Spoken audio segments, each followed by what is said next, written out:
Well, I thought I was going to listen to it, and he was just going to be the typical self-absorbed, loves the sound of his own voice and the smell of his own farts atheist. But he actually, I thought I was ready. I was all ready. I had my guns out. I was ready. Okay. And then he made some points, and I was like, oh, well, shoot, actually, that's...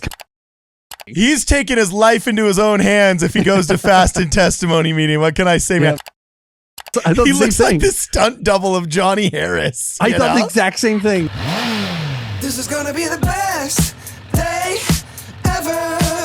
This is gonna be the best day ever. Wake up. Welcome, ladies and gentlemen, back to Ward Radio. I'm your host, Cardinals. Today I'm joined in the studio via Zoom by Jonah Barnes, the Associate Professor of all things apocryphal. And today we are going over a video I actually asked you to preview. I have yet to see it, but you previewed this really interesting channel called Heliocentric Official, and it's called The Mormon Church Sucked, Atheist Church Audit. So we're going over an atheist church audit today, Jonah Barnes. Mm-hmm. And before we start, was it worth the ticket of admission? Did you like it, my man? Well, the ticket wasn't that expensive. It was only a 10-minute long video. You listen to it a double time. It's just 5 minutes. Listening to atheists is like your whole world is on halftime because it's just, Okay. It's just, they're the most narcissistic. But you did say that he brought up some valid points. Well, I thought I was going to listen to it, and he was just going to be the typical self-absorbed, loves the sound of his own voice and the smell of his own farts atheist. But he actually, I thought I was ready. I was all ready. I had my guns out. I was ready. Okay. And then he made some points, and I was like, oh, well, shoot, actually, that's kind of true. So let's just listen to it, see what you think. Okay. Listen to it, see what you think. Maybe I'm crazy. Okay, so here we go. First things first, I thought this was a really funny intro. I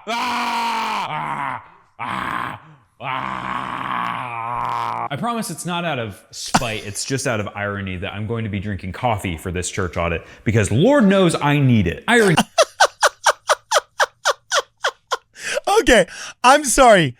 This guy's I'm loving this already. Okay, but let's go one more minute in and then we'll skip to your favorite part. Because today I visited a Mormon church. Welcome back, ladies and gentlemen, to another episode of Atheist Church Audit. My name is... Okay, cool. So, Atheist so this guy goes around. Okay. Yeah. So he's an atheist with this little YouTube channel. He goes around and he checks out churches, and then he kind of makes fun of them or whatever. And, he's an atheist, so he has the thickest biased lenses you can imagine on his face. Just a masterclass in confirmation bias. But he does make some honest observations about. I just like his Johnny Harris outfit. Like he totally looks like Johnny Harris. I thought he the looks same like thing. the stunt double of Johnny Harris. I thought the exact same thing. Yeah, I thought the same thing. Okay, well, you said skip ahead to 3 minutes. So yeah, 2:58-ish. Skip ahead to that, and we can hear because he spends a couple minutes just talking about the building. He says the buildings are super ugly, but they make up for it with their beautiful temples, which is actually perfectly accurate. Okay, yeah. But the point, look, people, the point is we don't want to take away from the person and your actual experience there. We're not trying to razzle dazzle you and like attract you into our religion with stained glass or whatever. We want you to, it's an experience just for you. And we're trying to plant these things all over the world at the lowest possible cost. Yes. So anyway, let's see what our boy here has to say. So you hear a lot of babies cooing and screaming in the middle of service, and all of that's fine. But what ended up happening in this testimony service was probably 80% of the people who went up there, or 80% of the time. Before he went during fast and testimony meeting. He's taking his life into his own hands if he goes to fast and testimony meeting. What can I say, man? And before he says his criticism, because full disclosure here, Jonah Barnes watched this. I didn't yet, so my reaction is pure, and you're kind of my guide through us. I will say, if there is any proof that our church is egalitarian, it is the fact that in every other church, only the paid pastors get the mic. But our church, we are so committed to this idea that we are all children of God that we give up that microphone. that pastor's microphone. We give it up, and everybody in the congregation gets to get up there. And boy, we have heard some seriously cringy stuff.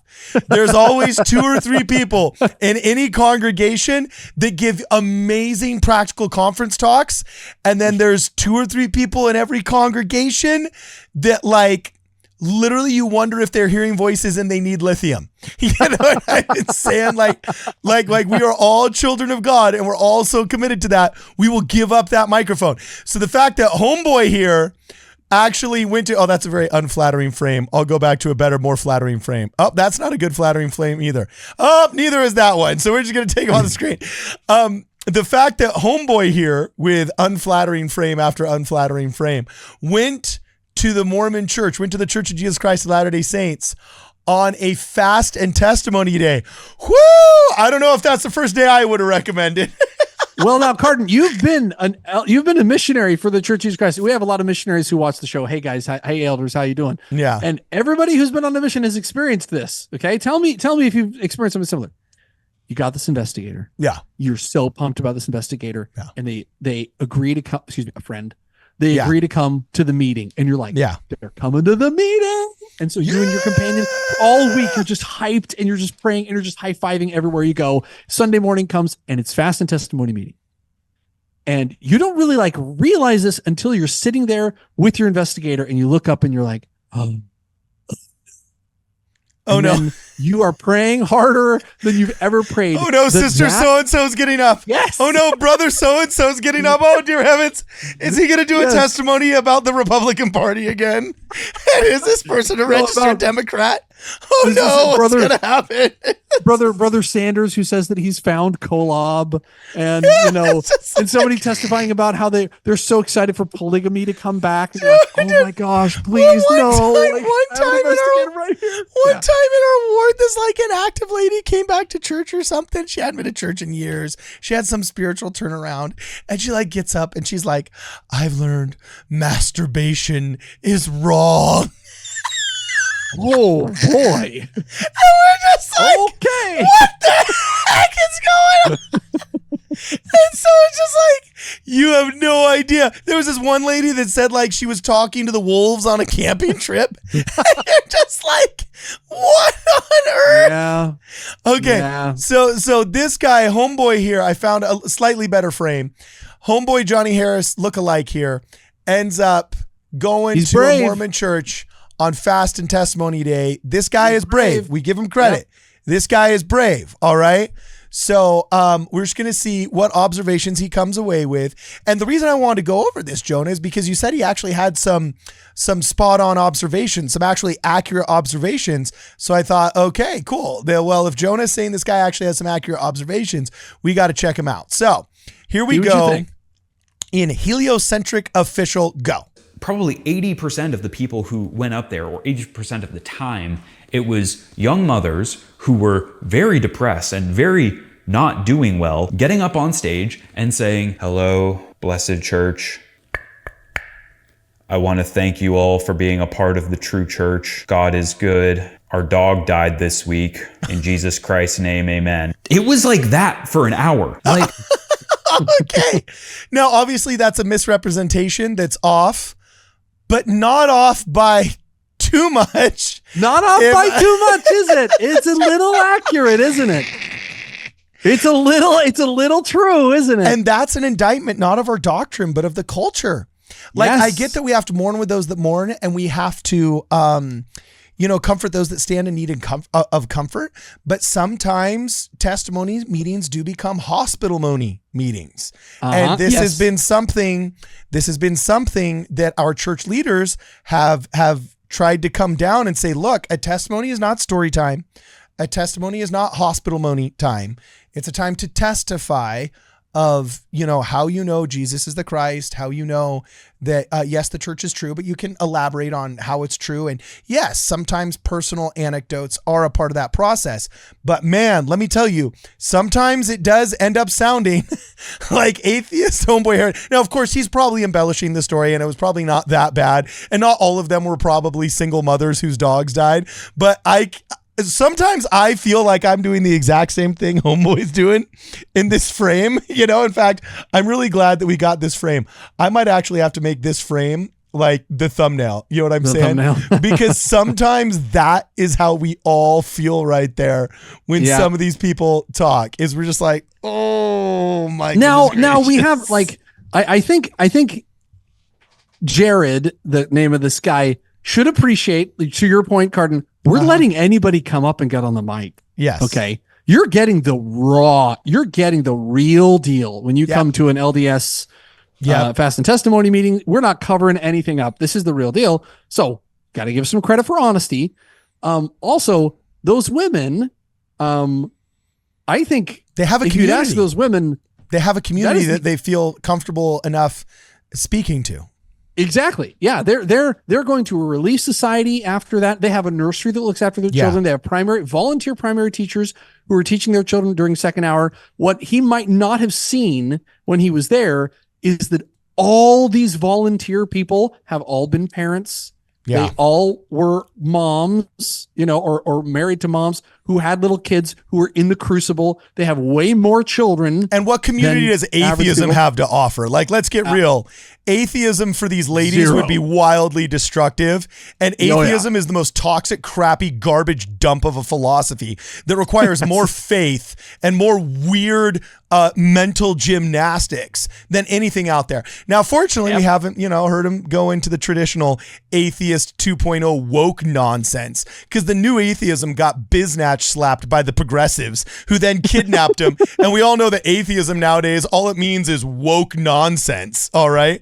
And this guy, I doubt, he's into the woke nonsense. Hopefully not. But, but he has a good point. He has a point, and let's try to learn what we can. Okay, we'll go back. We'll go back and we'll let him finish his thought here. Okay, let him finish his thought. Yeah, from Heliocentric Official. Like, there were women who just got up there, and it's clear that they're like hanging on by a thread, and they're just talking about, how miserable their lives are, or how they can't sleep and they don't have any focus and they don't have any help or support group. And this was just like a public confession of them not doing well. And then at the end, just, kind of pulling themselves up by their bootstraps and saying, but at least I got church. And it was super uncomfortable. Okay, well, okay. So Mormons are very willing to cry in front of each other. You know what I'm saying? And get emotional. Because you're amongst your tribe, you're amongst your family. It is the Ward family. Yes. In a way that sometimes if you knew there was somebody new there, you may not, right? So I can see why Homeboy's like, it was super uncomfortable. Now, obviously, he's embellishing. This is obviously performative. You know what I'm saying? Okay. Sure. Yeah, he's telling a story, but he's not lying. Yeah, but he's not lying. Dude, is there more here? Do we got to watch more? No, that's basically it. So okay. So here's what I get from that. And there's two little things in the Discord that I want to reference. Here's what I get from that. Okay. David O. McKay, and this is totally apocryphal, and I do not have the reference for this, and I'm going to butcher this quote. So let's just get that out of the way. Okay. David O. McKay once said, "We are too sad at our funerals." He said, "The Church of Jesus Christ, we're too sad at our funerals." Yes. Okay. Jesus Christ famously said, I think it is one of the deepest things in all of the Bible, in John chapter 16, verse 33. Okay. This is the Last Supper. He's talking to his apostles. He says, "These things I have spoken unto you, that in me you might have peace. In the world you shall have tribulation, but be of good cheer. I have overcome the world." So Jesus is summing this up very well. He's saying things are going to be awful. Like, you're going to be stressed. You're going to be, the apostles were all going to be butchered. Yeah. And yet he says, I know that's all bad. I'm not going to give you an answer or like a way to avoid it or any consolation. All I'm going to say is the entire world sucks, but I've overcome that world. Yeah. And you can't argue. You can't argue with that. And so he says, be of good cheer. And I think that sometimes we aren't cheery enough. I think we need to remember that death has been conquered, that Jesus Christ vanquished hell, and that we are saved. Well, that's hard to remember. The week your dog died, bro. That's hard to remember the week your dog died. I know. Right? It is true. I mean, of course, there's going to be times. And remember, and also, look, atheist Jared guy, you got to understand, they open up the microphone for people to talk. So the people who are going to come up and talk aren't the people who are just going to get up and be like, hey, things are really great. Bye. No, it's going to be people who need to kind of talk to their brothers and sisters. So you're going to selection bias. You're going to get people who have had a hard week. Okay. And what's this picture of the lion, bro? What's the picture of the lion in the Discord? This is something that I think of all the time. I think about this quite a bit because it's in the Roman Empire, and I think about the Roman Empire every day, Cardin. Yeah. Like the prophets have told us to spend 30 minutes a day thinking of the Roman Empire. Yeah. Right? Yeah. But in the early days of Christianity, they were feeding Christians to lions. They were burning them at the stake. They were nailing them to crosses. They said, oh, you believe in Jesus Christ, huh? Okay, fine. And they'd nail them to crosses. And these people would go walking into the Colosseum singing hymns as they were about to be devoured by lions. And they would walk in singing hymns. Wow. These are the people whose heritage we are supposed to bear as members of the church, the restored gospel of Jesus Christ. So if we're moaning a lot or if we're sad a lot, we need to be reminded that no matter how bad the world gets, he's overcome the whole world, everything. Yeah. How bad even death, he conquered even death. I mean, what could possibly get you that down? That doesn't mean that there aren't things that are legitimately sad, and I don't want to diminish anyone's experience. And those moms, they need help and people to love them and serve them and stuff. But sometimes our services can be a little sad, guys. We need some more jokes. We need some more, livelier hymns, maybe. Okay. And it's so sad because Motab does it so well. You know what I'm saying? Our weekly service is just it's lacking, right? There should be a lot more hugging and kissing and singing and people just happy. We are supposed to be the happiest people on earth. Yeah. We should be the happiest people in the world. Well, the early Romans thought we were drunk. Remember in Acts chapter 2? They saw us celebrating getting the Holy Ghost and they thought, what are these people all drunk? That's how happy we should be. So I just got to tell you, Jared is this guy's name you said, right? I think so, yeah. Okay. Dude, he says in the comments, what church should I review next? The atheistic church.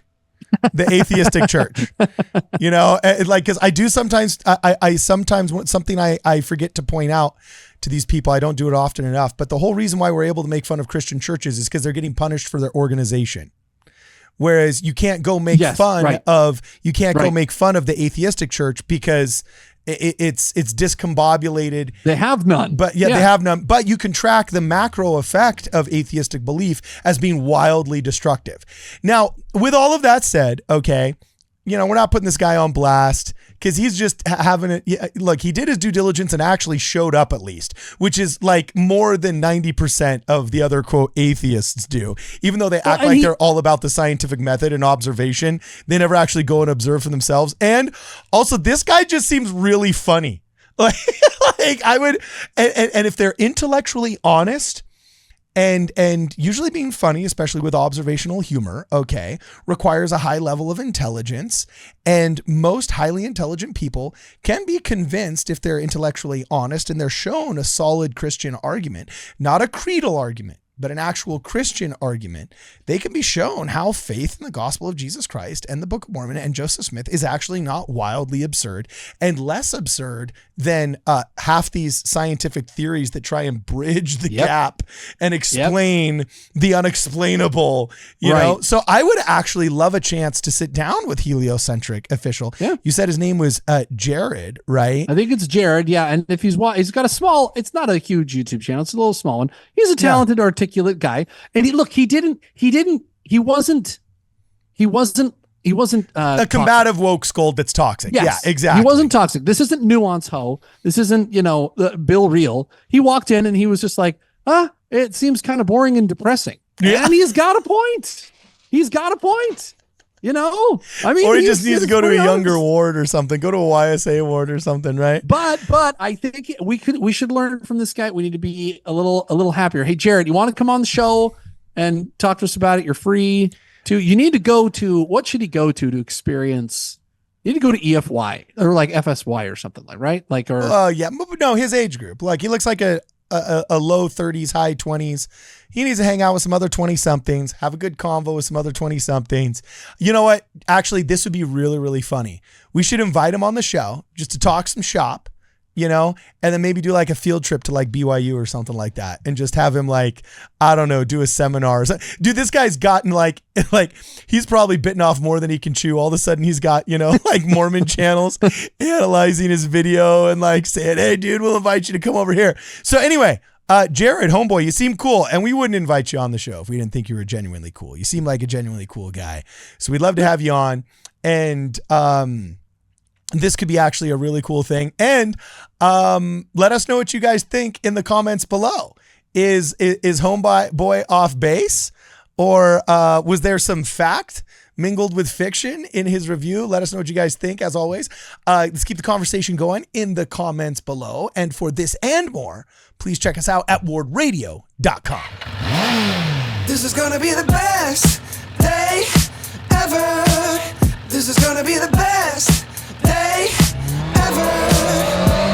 Wake up, top of the morning. The bacon is crispy, the coffee is pouring. My meditation is peeling an orange. The bank says I'm already scoring.